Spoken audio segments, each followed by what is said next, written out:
We were looking at Exhibit 579. The statement that you wrote was, Michael Jackson changed the world, and more personally, my life forever. He is the reason I dance, the reason I make music, and one of the main reasons I believe in the pure goodness of humankind. He has been a close friend of mine for 20 years. His music, his movement, his personal words of inspiration and encouragement, and his unconditional love will live inside of me forever.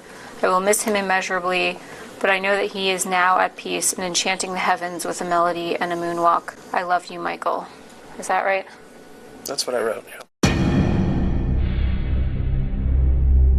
Wade Robson, who met Michael Jackson when he was 5 years old after winning a dance contest in Australia. For decades, he never missed a chance to refer to himself as a close friend of the pop star, someone who was his mentor and largely responsible for Robson's successful career as a dancer, choreographer, and stage director. In this 2016 deposition, never before seen publicly, Robson talks about that glowing tribute he wrote to his longtime friend, Michael Jackson, in the days after the pop superstar died. I love you, Michael. Is that right? That's what I wrote, yeah. But now Wade Robson is singing a different tune. He and another proven liar, James Safechuck, claim they were sexually abused by Michael Jackson as young boys in a one-sided so-called documentary called Leaving Neverland. Everybody wanted to meet Michael or be with Michael. And then he likes you. Critics say Leaving Neverland only has one goal: money. Wade Robson and James Safechuck both swore under oath that Michael Jackson did nothing inappropriate to them. Then, in a failed effort to get rich, they changed their stories to seek a huge, multi-million-dollar monetary payday in lawsuits against Jackson's estate and companies.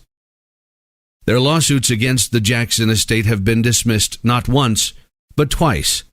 Nonetheless, they are pending on appeal, so Robson and Safechuck are still holding out hope for a big jackpot, and hope this one-sided hit piece leads them to their pot of gold. If there's a potential financial payout of hundreds of millions of dollars, there is an incentive. That litigation over the last 5 years or so has generated many, many hundreds of pages of legal documents in the form of sworn declarations, deposition transcripts, motions, judgments, etc. And anybody who's been following the case and following those documents as they've been published will be aware that there are significant problems with these guys' stories. One of them was caught committing perjury in his creditor's claim. So we knew before the film came out that the two protagonists on whose stories it was based had credibility issues. Skeptical media throughout the world are questioning director Dan Reed's agenda in making the film. They see through the litany of one-sided accusations from two known liars who repeatedly spin a salacious drumbeat of alleged sexual abuse, while offering not one shred of evidence or independent corroboration to support their stories. Just two accusers who have admitted lying in the past and changed their stories a number of times, so the entire film rests on their word and nothing else. Your journalism has been heavily criticized because you didn't include the opposing points of views in the film. Was that a conscious decision from the get-go? If you're going to be mentioning Michael Jackson, though, don't you have some obligation to get in touch with the people who have his interests, even though he's not here, obviously? Because you're saying and you're repeating some pretty extraordinary things, don't you have an obligation to talk to the family, even if you claim this isn't about him? Well, what does the family know about the sexual abuse that happened?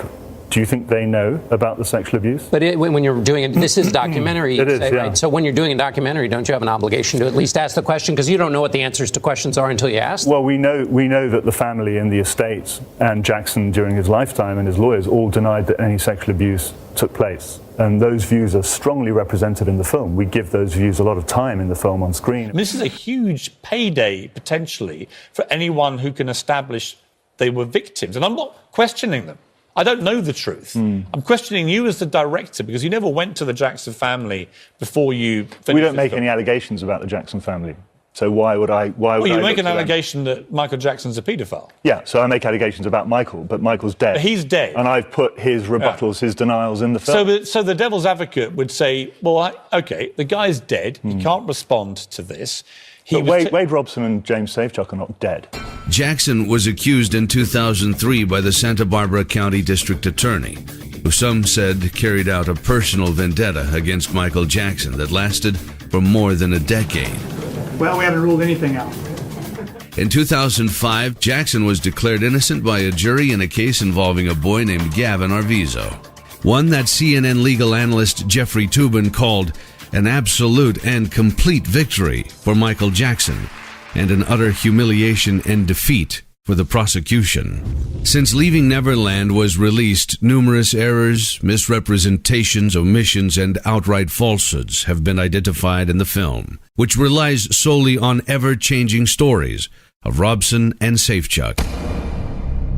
Leaving Neverland is a film that has been shown to include provable lies, conflicting accounts, contradictions, staged reshoots, faked scenes, reconstructed memories, critical information omitted, manipulated news clips, discredited source material, and key motives ignored. Perhaps the most glaring fabrication in Leaving Neverland comes from accuser James Safechuck, who clearly lied in the film by claiming he was sexually abused in the Neverland train station Michael Jackson had built to resemble the one at Disneyland. But there's a big problem with this story.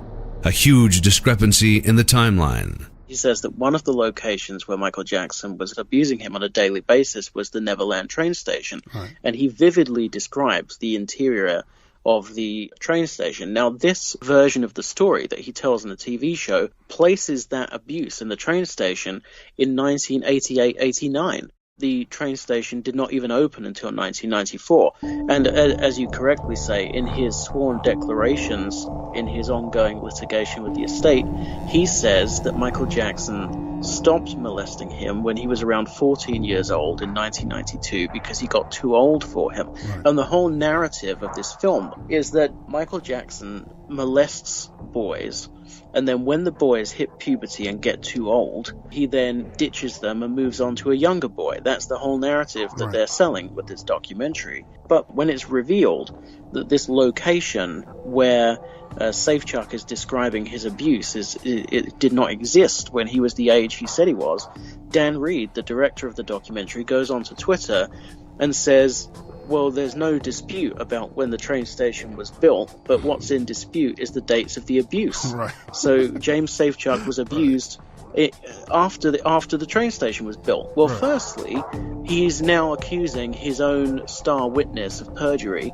because James Safechuck has signed not one but two sworn declarations in which he states that Michael Jackson never abused him after 1992. Right. So in order to defend his documentary, he's throwing its star witness under the bus by calling him a perjurer, but also he's upended the entire narrative of his documentary.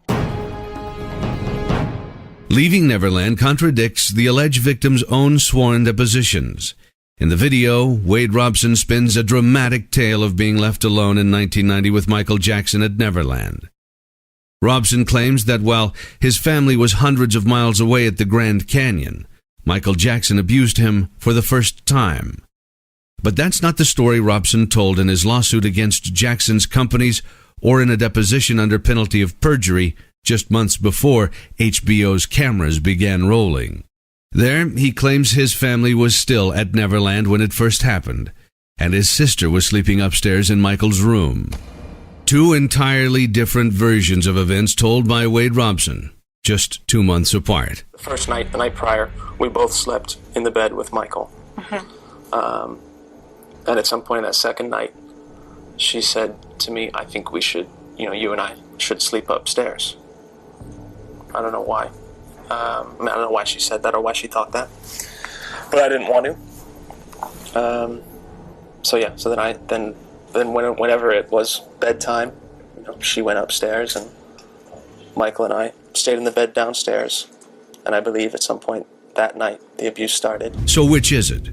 The version Wade Robson tells in a sworn deposition, or his version in Leaving Neverland? If he changes his story in 2 months for the cameras, how can you trust him at all? But that's not all. Earlier testimony by Robson and his mother contradict the entire 1990 story told in Leaving Neverland that director Dan Reed uses as a foundation for the film. Robson's mother Joy testified in 1993 that her son was never alone with Michael Jackson at Neverland until that year. And here she is seen confirming under oath in 2016 that her entire family, husband, parents, and kids, went on the trip to the Grand Canyon. I understand that you stayed then 2 different weekends at Neverland on that trip, is that right? Yes. And then in between you and your kids and your husband and your parents all went on tourist trip to the Grand Canyon? Yes. So you were there, is it 2 nights the first time? Yes. And then you came back after your whole family had gone away? Yes. And you spent another, 2 nights? At Neverland, yes. Robson himself testified as an adult that the first time he visited Neverland without his mother was in 1992 or 1993, which means he would not have been alone at Neverland with Michael Jackson in 1990, as Leaving Neverland claims. In other words, Robson and his family over time have told multiple versions of a key story viewers heard in Leaving Neverland. So which is it? The version Joy Robson tells in her deposition, or the version Dan Reed presents in Leaving Neverland?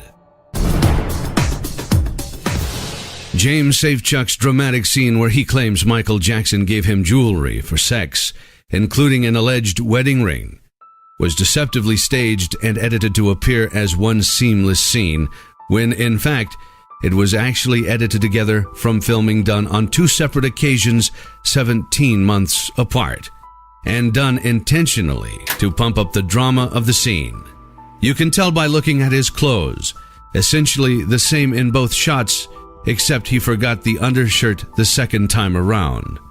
And look out the window. Clearly different seasons, with the plants trimmed in one shot, but not the other. Once people pointed out the changes, Dan Reed was forced to admit he went back and rented the same Airbnb to recreate and reshoot the scene nearly a year and a half later. Can viewers trust deceptive editing? The staged sequence at the end of Leaving Neverland, showing Wade Robson burning Michael Jackson items, is misleading to the point of fakery. That's because Robson sold his most valuable Michael Jackson memorabilia in 2011 for nearly $100,000. Needing money, he consigned all items to Julian's auction and tried to remain anonymous. But Julian's auctions wouldn't agree, tweeting, Wade asked to remain anonymous and said that he did not want anyone to know that it was him selling the items in 2011. But we did not agree to that and listed it as the Wade Robson collection. He consigned multiple items and wanted us to sell all items of his that had value. Leaving Neverland fails to mention Wade Robson has been looking to make money by shopping for a lucrative book deal, unsuccessfully, about the allegations in the year prior to his lawsuit. Leaving Neverland also fails to mention that when writing it, Robson could recall so few details in 2012 about his story with Michael Jackson, the same details he remembers with such supposed precision in Leaving Neverland, that he had to ask his mother by email to help him fill in the blanks. Did you ever ask your mother for any written materials to help you write your book? I think along the same lines, but maybe I would ask her, of a certain period of time, could you just jot down the bullet points of what you remember? Asking my mother that, of how the details of when we went to the ranch and the first time, and just how did that unfold, the external details. So have your memories changed as you've gone through that process? They've evolved. What do you mean by evolved? Yeah, not changed in a sort of black to white sense. Like I thought it was this thing, Well, I mean, they have as far as prior to the healing process, right? Prior to disclosing. But post-disclosing the abuse in 2012 and beginning that healing journey, they've evolved as far as I remember more details about scenarios as it goes along. You know, it evolves, details get added to. Wade Robson was one of the witnesses who eagerly testified for Michael Jackson in 2005. Robson had his family claim in Leaving Neverland it was at a Neverland dinner the night before Robson testified in Michael Jackson's 2005 criminal trial that he became convinced that he needed to lie on the stand the next day to save him. Except, according to Jackson family members, that dinner actually took place after Wade testified. He also claims in the film he had to testify because he was subpoenaed.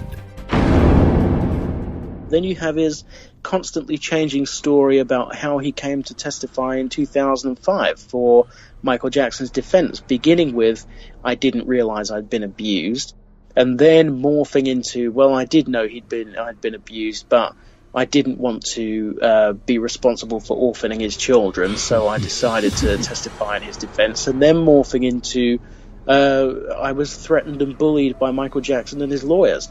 So that story keeps changing. There are massive problems with his story, you know, to the point where you could take any one of those issues that I've just listed, and that would be sufficient grounds on which to say, this guy has problems with his story. You cannot believe it beyond a reasonable doubt. But when you add it all together, I mean, it's catastrophically damaging. Jackson's attorney, Tom Mesereau, who says he doesn't believe Michael Jackson was a molester for 5 seconds, said Robson never wavered during the trial and how adamant he was that Michael was innocent. He was very, very strong in his defense of Michael Jackson. He told me in no uncertain terms he had not been molested, he had not been abused, and that these claims were ridiculous. I mean, this man was so strongly supportive of Michael Jackson, so powerful in his defense of Michael Jackson, that it just shocks me that he's changed his story in recent years. I just can't get over it. Mesereau also says Wade Robson's claim in Leaving Neverland that he was subpoenaed and forced to testify in the 2005 trial is simply not true. So does defense investigator Scott Ross. As far as making anybody testify, I would love for Wade Robson to show me the subpoena he never got. When pressed in a deposition, Robson could not provide any specifics about his alleged subpoena. Do you recall being subpoenaed for the criminal testimony in 2005? I do. Do you recall where you were when you were subpoenaed? I don't. Do you recall if you were with anyone when you were subpoenaed? I don't remember how I got the subpoena. This is a transcript of your testimony from the 2005 criminal trial, correct?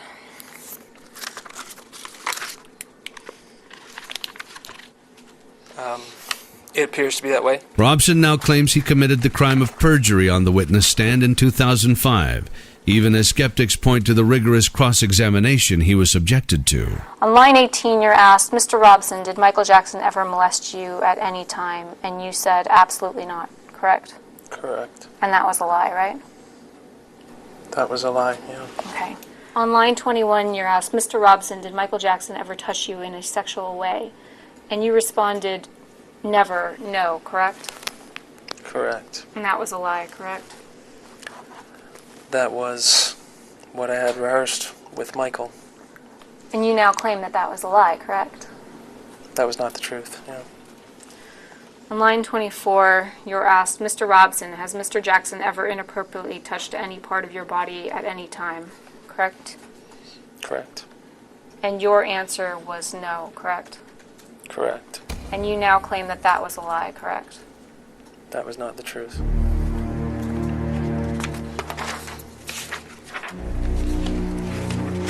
You turn to page 9100.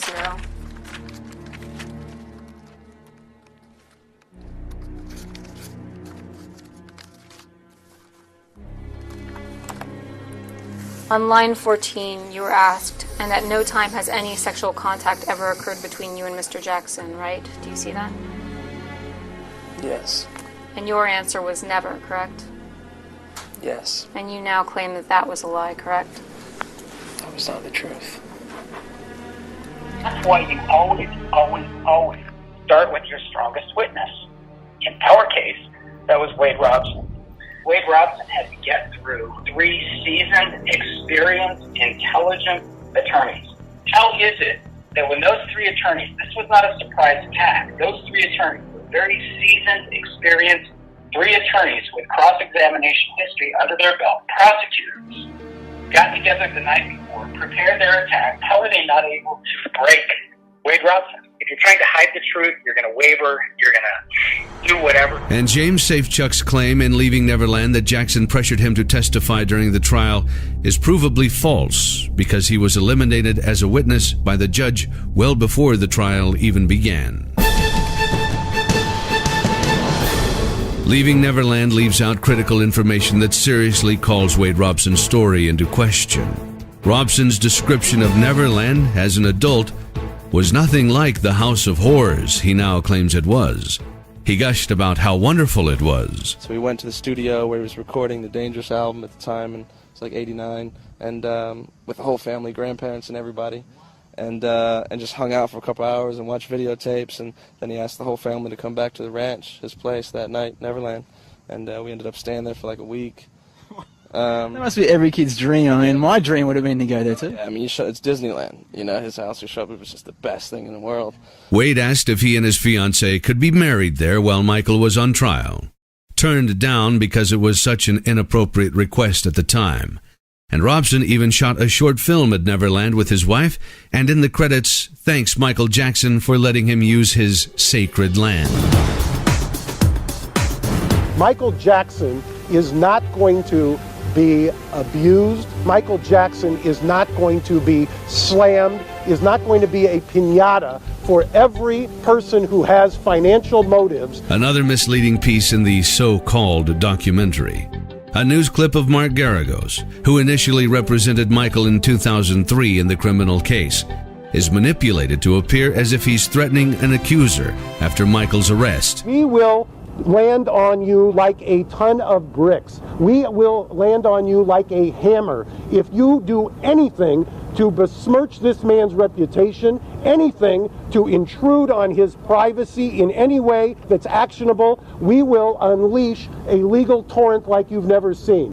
In fact, he was talking about a completely different legal case in which he and Michael were secretly videotaped on board a charter aircraft. Disclosed that those 2 video cameras, which also apparently had audio on them, were surreptitiously placed in there, were recording attorney-client conversations, and then somebody had the unmitigated gall to shop those tapes around to media outlets in order to sell them to the highest bidder. Graphic sexual details, especially in Safechuck's story, are similar to details contained in a discredited book by Victor Gutierrez, who Michael Jackson successfully sued for $2.7 million. Leaving Neverland never mentions that Wade Robson literally begged to get a position working with Cirque du Soleil on the Michael Jackson 1 show in Las Vegas, a job that he badly wanted prior to suing Michael's estate. A couple of years before the show premiered, Wade sent an email to the creative team at Cirque stating, and I quote, "I always wanted to do this MJ show badly." He then goes on in this email to say, "I know that I am meant to do this show. I am passionate to do this show. I want to make it amazing for me, for you, for Cirque, and of course, for Michael." The gig ended up going to Jimmy King, yes. So obviously he didn't get the gig. Even so, in July of 2011, Wade Robson did an interview stating he was starting work on the show. I'm starting on Cirque du Soleil Michael Jackson show, which is exciting and terrifying all at the same time because it's such a huge responsibility. Wade's changed his story about 4 different times. I would say that Wade, decided he went to my uncle's memorial. He did tribute shows left and right for my uncle. The minute he did not get MJ1, he all of a sudden starts writing a book on the down low. No one wanted to buy the book, and then all of a sudden he comes up with these allegations. Leaving Neverland also strongly implies that 2 other friends of Michael Jackson's, Brett Barnes and actor Macaulay Culkin, were sexually abused.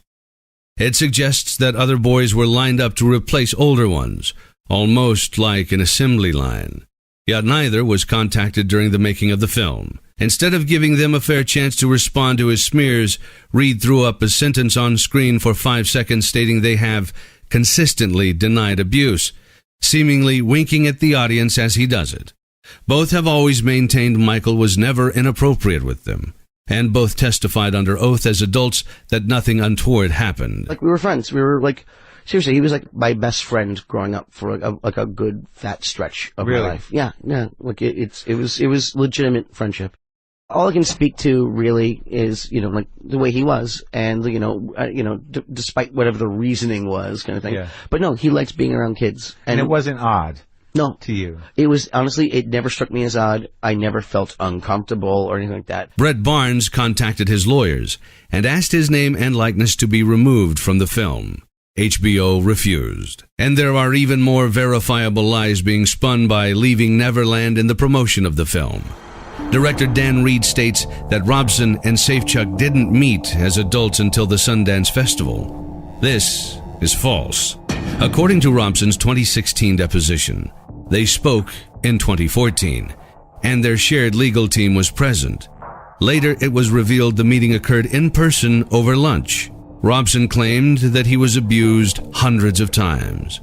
But his deposition and his mother's depositions show that they only spent 4 occasions at Neverland while Michael was there, between 1991 and 2005. They slept a couple of times at Jackson's condo in Century City, and sometimes other people were there too, and Wade never went on tour with Jackson.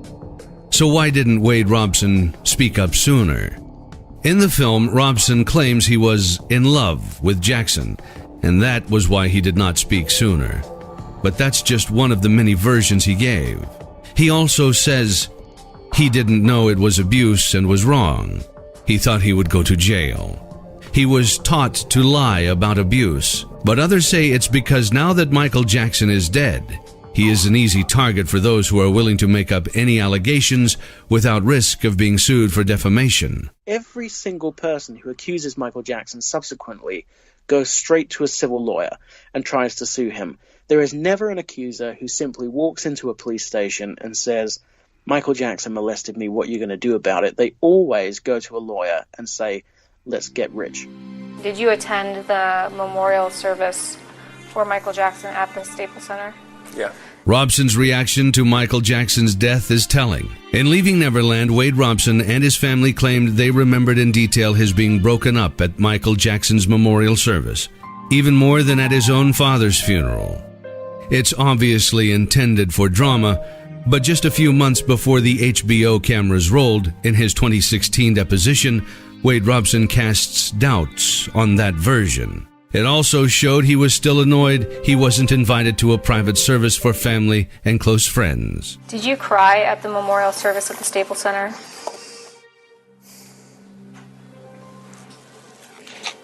I might have. I don't remember. Were you invited to the private memorial? I don't believe so. Were you upset that you were not invited to the private memorial? Yeah, I was hurt. Why? Because at that point, I still thought that that Michael and I were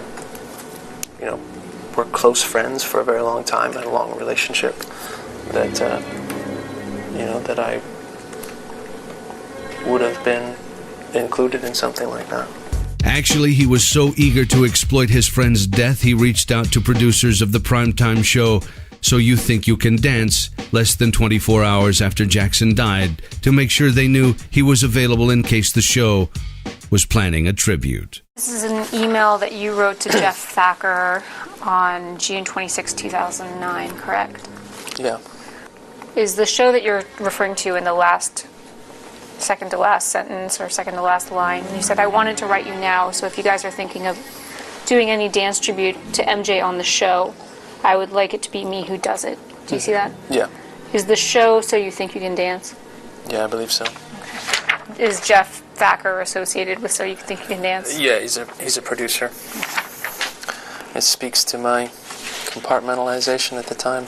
In fact, Wade Robson had nothing but wonderful things to say about Michael Jackson, both while he was living and after he died, when his career was involved. In general, with Michael, just had a wonderful relationship. I learned so much from him as an artist and as a kind human being. And it's my goal to try and just continue as much as I can in my own little world, that legacy. We talk so much about him as the pop legend, which is important, but it's nice to really remember that he was a man, that he was a father, and that's what it's really about, is a father and his children, and he's a wonderful dad. Are you still friendly with Michael? Yeah, we still talk every couple months, catch up. You do, really? Yeah. Well, what's he like? What's he like?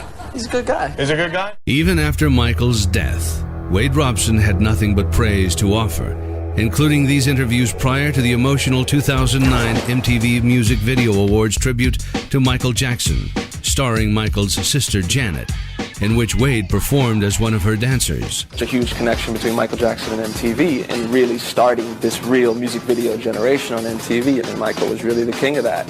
So I like all of those connections, and obviously my connection with Michael and all of that coming together is kind of just one of those serendipitous things where all the elements have come together. So I'm excited for a lot of reasons to be a part of it. These are Michael's gloves from the Bad music video. Michael gave them to me when I was, I don't know, 7 or 8. He's going to be with us spiritually, but I wanted to feel something physical from him. So I'm probably going to rock one of these tonight too when we perform on stage and just feel that much closer to him. Although Leaving Neverland has been massively discredited, the movie has not had the impact the filmmakers were hoping for. I think what they were hoping for was a response akin to the Harvey Weinstein response, you know, where all of a sudden you have another person coming out and then another person coming out and then another person, and it's just this huge snowball that keeps getting bigger and bigger, and in the end it destroys Michael Jackson. I think Dan Reed thought he was going to win a Pulitzer or something. But in fact, it's just been a complete catastrophe for them because it's not had anything like the impact that they thought it would. There's been like a handful of radio stations in the whole world who've actually banned the music, and but you know, like 99.9% are still playing it. And in the meantime, the documentary's been completely discredited online. It's not done anything like the numbers, I think, that they thought it would.